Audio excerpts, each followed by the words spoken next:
मैं यहाँ खड़ा हूँ एटा जनपद में और एटा लोकसभा क्षेत्र में आगामी 7 मई को मतदान होना है। हमारे बीच यहाँ की कुछ जागरूक महिलाएं हैं, आइए उनसे चर्चा करते हैं कि क्या कुछ मुद्दे हैं इस चुनाव के, क्योंकि ये आधी आबादी है, देश की जनसंख्या का आधा प्रतिनिधित्व इनका है, तो इनका बहुत बड़ा एक परसेंटेज है वोटिंग में। ये क्या मुद्दे हैं इनके, क्या सोचते हैं, क्या सोचकर वोट करते हैं, क्योंकि बिना इनकी राय शुमारी के मुझे लगता है कि लोकतंत्र पूरा सुदृढ़ नहीं हो सकता और एक परिपक्व लोकतंत्र में महिलाओं की जो भूमिका है उनके मुद्दे सामने नहीं आ पाएंगे।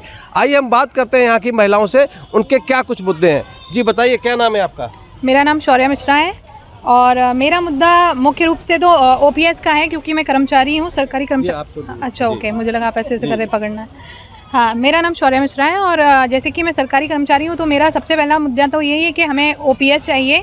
उसके अलावा ये है कि सरकार में महंगाई बहुत बढ़ गई है, जिसके कारण हमारे घर में आए दिन कुछ ना कुछ अफरा तफरी मची रहती है कि हमारे बजट में चीज़ें नहीं चल पा रही हैं। और आपका कहना सीधा सीधा है कि जो किचन मैनेजमेंट है वो भी बिगड़ गया है। बिल्कुल बिगड़ा है और इस वजह से घर में कलेशें बढ़ी हैं, जो कि नहीं होनी चाहिए। ऊपर से हम लोगों को आने जाने में जो पेट्रोल का खर्चा हमारा बहुत ज़्यादा बढ़ गया है, तो हमारी सैलरी से इसका खर्चा पूरा नहीं पड़ पा रहा है, या हमारे बाकी खर्चों में कटौती हो रही है, वो सही नहीं है। चलिए, आपने बहुत अच्छा मुद्दा उठाया, आपने ओपीएस का मुद्दा उठाया, आपने महंगाई का मुद्दा उठाया। हम और जागरूक महिलाएं उनसे बात करते हैं। क्या नाम है आपका? सौरभ मिश्रा। सौरभ मिश्रा जी, बताइए क्या मुद्दे हैं? जैसे उन्होंने कहा ओपीएस का मुद्दा है, महंगाई का मुद्दा है, किचन मैनेजमेंट गड़बड़ा गया है, आप क्या समझते हैं?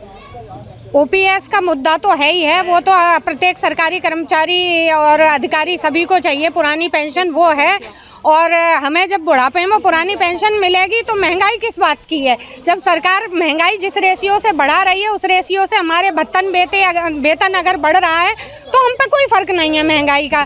हाँ, फ़र्क है जो एम्प्लॉय नहीं है उनके ऊपर बहुत फ़र्क है, हर चीज़ में महंगाई है, उनके लिए मुश्किल है। लेकिन मेन मुद्दा हमारा जो है वो हमारी पुरानी पेंशन ही है। अच्छा, ये बताइए, आपने ओपीएस की बात की, आपने ओपीएस को लेकर बहुत सारे आंदोलन किए, सरकार आखिर मान क्यों नहीं रही है आपका मुद्दा? ये तो हमको भी नहीं, सरकार का तो मुझे भी समझ में नहीं आ रहा है।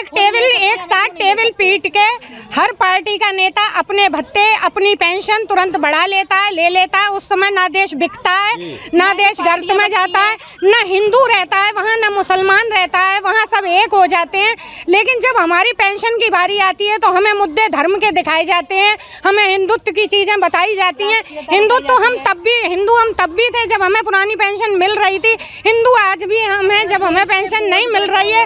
देश पे केवल बोझ हम ही हैं, हमारी ही पेंशन है। क्या नेताओं की 4 जो पेंशन ले रहे हैं, एमएलसी बन गई पेंशन, विधायक बन गए पेंशन, सांसद बन गए पेंशन, 4 बार बन गए तो 4 पेंशन। तो ना देश बिक रहा है, ना गर्त में जा रहा है, ना महंगाई हो रही है, ना राष्ट्रवाद कहीं है, ना हिंदुत्व कहीं है। सिर्फ और सिर्फ कर्मचारी के लिए ही देश बिक रहा है, राष्ट्रवाद है और धन की कमी है। चलिए, आपने बहुत बड़ा मुद्दा उठाया, मुझे लगता है आप काफ़ी एग्रेसिव भी हैं इस मुद्दे को लेकर, लेकिन बहुत सारी यहाँ और भी महिलाएं हैं, उनका क्या मानना है? क्योंकि ओपीएस मुझे लगता है पूरे देश में, पूरे प्रदेश में एक बड़ा मुद्दा है जिस पर सरकार को गंभीरता से विचार भी करना चाहिए। जी आप बताइए, क्या नाम है आपका? जी, गुंजन शर्मा। क्या मानते हैं आप, जैसे यहाँ कई बार मुद्दा उठा ओपीएस का, महंगाई का, भ्रष्टाचार का, बेरोजगारी का, आपका क्या मुद्दा है? बेरोजगारी का मुद्दा भी एक बहुत बड़ा मुद्दा है, क्योंकि आजकल सरकारी नौकरियां बिल्कुल वैकेंसी आ ही नहीं रही है। और ओपीएस का मुद्दा तो है ही बहुत बड़ा है, क्योंकि हम सरकारी कर्मचारी हैं, बुढ़ापे में हमें ओपीएस की ज़रूरत होगी और तब हमारा सहारे के लिए कोई नहीं होगा। इसलिए ओपीएस का मुद्दा और बेरोजगारी का मुद्दा। और हाँ, लेकिन शांति और सुरक्षा के मामले में ये कहना चाहूँगी कि ये सरकार अच्छी है और महिलाओं के लिए है, तत्पर है वो। हम निकलते हैं बाहर, हमें डर नहीं लगता है और ये हमें अच्छा। चलिए, हम आपसे बात करेंगे कि हमारे बीच में मुस्लिम महिला है, हम 3 तलाक के मुद्दे पर पहले उनसे बात कर लेते हैं। क्या नाम है आपका? ये बताइए। जी, नाजमा। नाजमा, बताइए कि 3 तलाक का एक बड़ा मुद्दा बना है। सरकार ने एक ऐसा कानून बनाया है जिसमें तलाक कहने से भर से तलाक नहीं होगा, अब कानूनी प्रक्रिया होगी। तो इस पे आप क्या मानते हैं कि अच्छा है, आपको कितना इसमें राहत मिली है?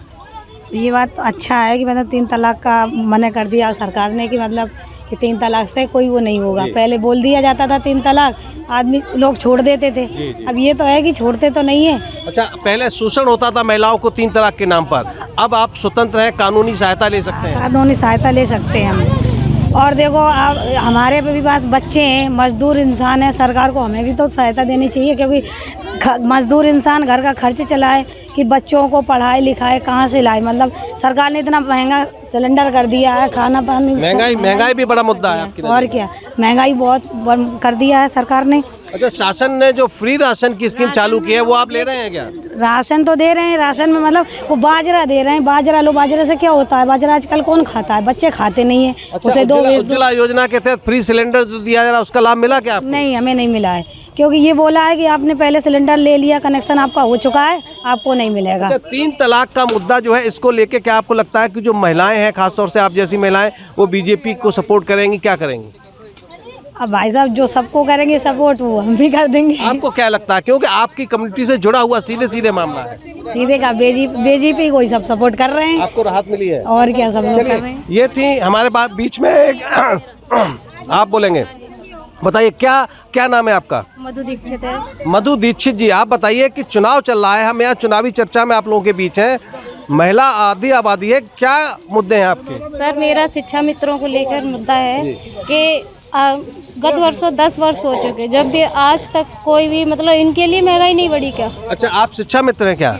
तो क्या मांग करना चाहेंगे? मैं मांग करूंगी सरकार से, जैसे सभी शिक्षकों का और कर्मचारियों का महंगाई भत्ता बढ़ाया जाता है, तो हम लोगों के बारे में भी सोचा जाए। आपका महंगाई भत्ता, आपका जो वेतन है वो भी बढ़ाया जाए। 10 सालों से हमारा कोई वेतन नहीं बढ़ाया गया है और हम लोग शिक्षकों से कंधा मिलाकर कार्य कर रहे हैं। मैं नगर क्षेत्र से हूँ, एक भी शिक्षक नहीं है और पूरा स्कूल हमारे ही भरोसे चल रहे हैं। आपके स्कूल में पूरा स्कूल आपके भरोसे चल रहा है, आप एकमात्र शिक्षक हैं, फिर भी आप मांग कर रहे हैं कि आपके वेतन भत्ते पर्याप्त नहीं है? हाँ जी, नहीं, हमारे लिए महंगाई नहीं बढ़ती है, सभी कर्मचारियों के लिए, सरकारी कर्मचारियों के लिए महंगाई बढ़ती है क्या? शिक्षा मित्रों की कोई महंगाई नहीं बढ़ी, 10 साल हो गए। आपका बड़ा मुद्दा है, आप बात कर रहे हैं जी। क्या नाम है आपका? नीरज देवी। क्या आपका मुद्दा है, क्या कहना चाहते हैं? ये कहना चाह रहे हैं रसोईया में हम। अच्छा, आप रसोईया हैं, क्या है समस्या? तो रसोईया में 2000 मिलते हैं, उससे क्या हो रहा है? 2000 रुपए देती है सरकार 1 महीने में। हाँ। तो क्या मांग करते हैं, कितना मिलना चाहिए? कम से कम 10-5 हजार तो हो ही हो। ये बताओ घर में खर्चा कैसे चला? कैसे खर्चा चलता है अभी तो कैसे नहीं चल रहा, खर्चा ऐसे चला रहे। चलिए, हमारे बीच में और भी कुछ महिलाएं हैं, उनसे बात करेंगे। जी बताइए मैम, क्या नाम है आपका? जी, शालिनी यादव।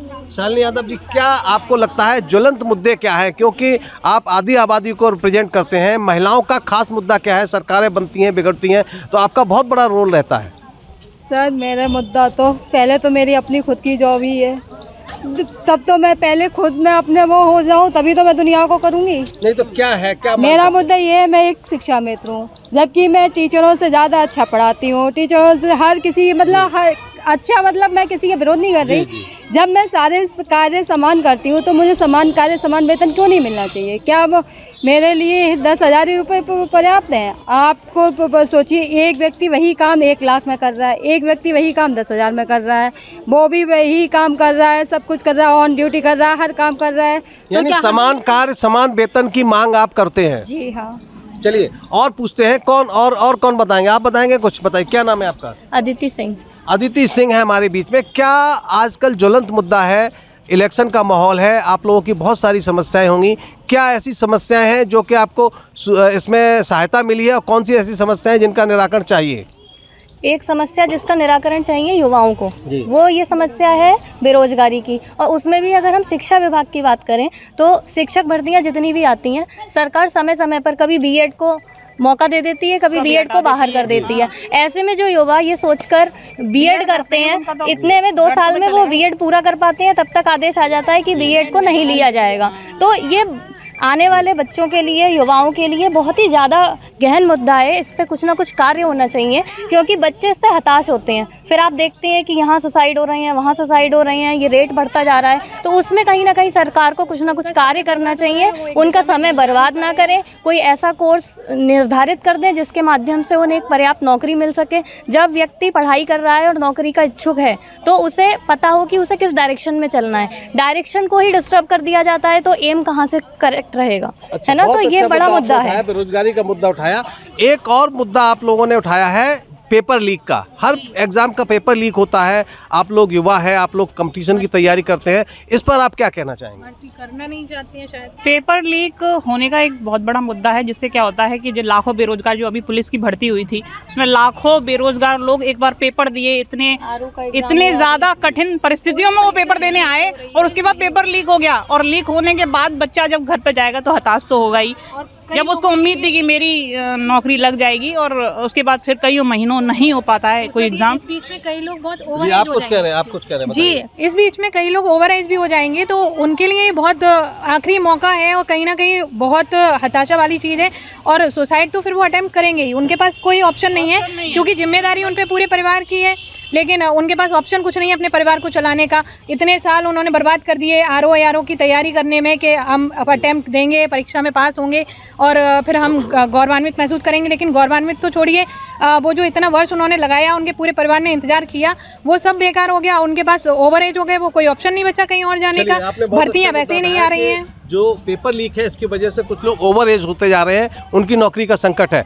आपसे बात करेंगे कि महिला सुरक्षा का कितना बड़ा मुद्दा है, क्योंकि योगी सरकार खासतौर से कहती है कानून व्यवस्था में नंबर 1 है पूरे देश में, तो क्या आप लोग अपने आप को सुरक्षित पाते हैं? बिल्कुल सुरक्षित पाते हैं और हमारे इस टाइम में इस सरकार में महिलाएं बहुत ज़्यादा सुरक्षित हैं। रात में आने जाने में कोई परेशानी नहीं है, कहीं अकेले आने जाने में कोई परेशानी नहीं है, बहुत सही है मैडम। अच्छा, ये बताइए कि महंगाई भ्रष्टाचार के बारे में आपका क्या ओपिनियन है, ये बढ़ी है या पहले से घटी है?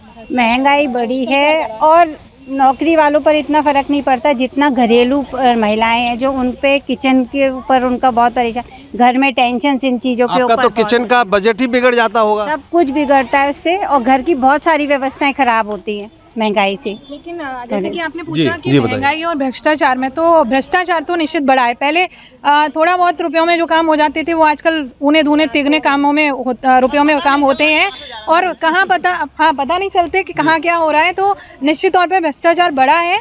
और बात अलग है कि पहले डुक छुप कर हो रहे थे, कहीं कहीं पे भ्रष्टाचार खुल जाते हैं तो पता चल जाता हो रहा है। तो मैं ये कहूँगी कि जुर्म हो रहे हैं, लेकिन वो खुल जाने के कारण लोगों में भय है, ऐसे लोग तो नकारात्मक जो भी कार्य हैं वो कम हो रहे हैं। लेकिन हाँ, लोगों में डर है, तो इस वजह से सुरक्षा, कार्रवाई तुरंत होने के कारण हमारी सुरक्षा तो बढ़ी है, लेकिन भ्रष्टाचार अंदर अंदर जहाँ भी हो पा रहे हैं वहाँ निश्चित तौर पर बढ़े हैं। अच्छा, एक क्वेश्चन और, आपने भ्रष्टाचार का जिक्र किया तो एक प्रश्न याद आया कि बीजेपी भ्रष्टाचार हटाने की बात करती है और अभी हाल में देखा गया बहुत सारे बड़े बड़े भ्रष्ट नेताओं को, जिनके ऊपर आरोप है भ्रष्टाचार के, उनको बीजेपी ने अपनी पार्टी में शामिल किया और ऐसा कहता है विपक्ष के इनके पास एक वॉशिंग मशीन है, उसमें धोखे बिल्कुल साफ हो जाता है। इस पर आप क्या कहेंगे?